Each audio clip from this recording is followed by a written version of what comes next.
Hello, students. Welcome to the virtual class of English. Here I am again here with a new poem, The Voice of the Rain. Yes, The Voice of the Rain by Walt Whitman. In this poem, The Voice of the Rain, we start from line to line explanation. And who art thou? Said I to the soft falling shower.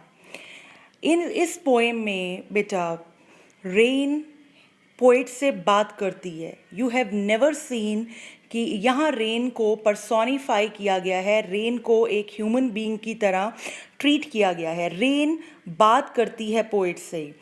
Poet सबसे पहले rain से पूछता है, एक soft shower rain से पूछता है, विच strange to tell, जो बहुत अजीब लगता है कि रेन भी उसका एक आंसर देती है.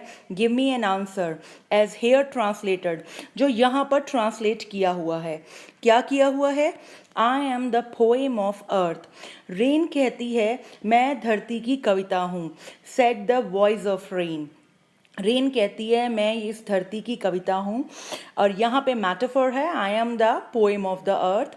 डायरेक्ट कंपैरिजन किया गया है रेन का अर्थ के साथ.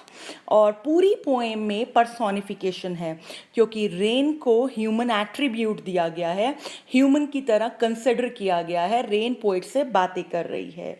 Next lines. Eternal, I rise, impalpable, out of the land and the bottomless sea. यहाँ रेन कह रही है कि मैं सतहीन, इम्पल्पेबल, सतहीन समुंदर और धरती, लैंड से उठती हूँ. जिस तरह हम वाटर साइकिल के बारे में जानते हैं, नदियों तालाबों का पानी, समुद्रों का पानी वाष्प बन के, भाप बनकर ऊपर चढ़ा जाता है, एवापोरेट हो जाता है, बादल बन जाते हैं. तो यहाँ रेन की बात है कि धरती से, समुद्रों से और लैंड से, बॉटमलेस सी से ये एवापोरेट होकर बादल बन जाते हैं. यहाँ इन लाइंस में इस चीज़ को, रेन के इस फॉर्म को डिस्क्राइब किया गया है. Upward to heaven, ऊपर heaven की तरफ, whence vaguely formed all together. और जब ऊपर heaven यहाँ मतलब आकाश की तरफ, स्काई की तरफ, और वहाँ पे ये एक जब रेन ऊपर जाती है बादल बनते हैं, और बादल बनने के बाद फिर बारिश की फॉर्म में वो नीचे आते हैं. तो यहाँ एक वाटर साइकिल का बहुत ही ब्यूटीफुल पिक्चर क्रिएट किया गया है. Next lines. I descend. Descend का मतलब नीचे आना, ऊपर से नीचे आना. जब बादल भारी हो जाते हैं तो वो रेन के फॉर्म में ऊपर से नीचे डिसेंड होते हैं. टू लेव. लेव का मतलब होता है गीला करना, भिगाना. The droughts. ड्राउट्स सूखे चीज़ों को रेन गीला कर देती है. ऑटोमीज, डस्ट लेयर्स. छोटी मोटी पहाड़ियाँ हैं, डस्ट की लेयर्स जो जमी होती हैं उनको धो डालती है. हमारे ग्लोब पे जो भी डस्ट लेयर्स होती हैं, धरती को हरा भरा बना देती है. And all that in them without me were seeds only, late and unborn. और रेन कहती है कि उसके बगैर सीड्स धरती में, latent means hidden, unborn means पैदा ही नहीं होते, मीन्स बीजों में फुटाव और बीज स्प्राउटेड नहीं होते जब तक बारिश का पानी या रेन उनको नहीं मिलती. Because rain is life. Rain is very important for fauna, flora, each and every earthling. Here the importance as well as the significance of rain has been beautifully explained by Walt Whitman.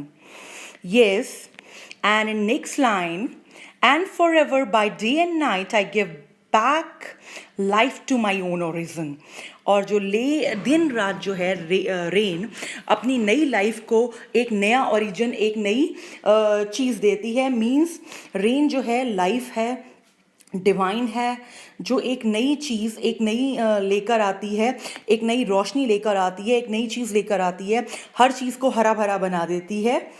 And in last two lines, which are in bracket, there is a great reason, because these lines are not the part of the poem.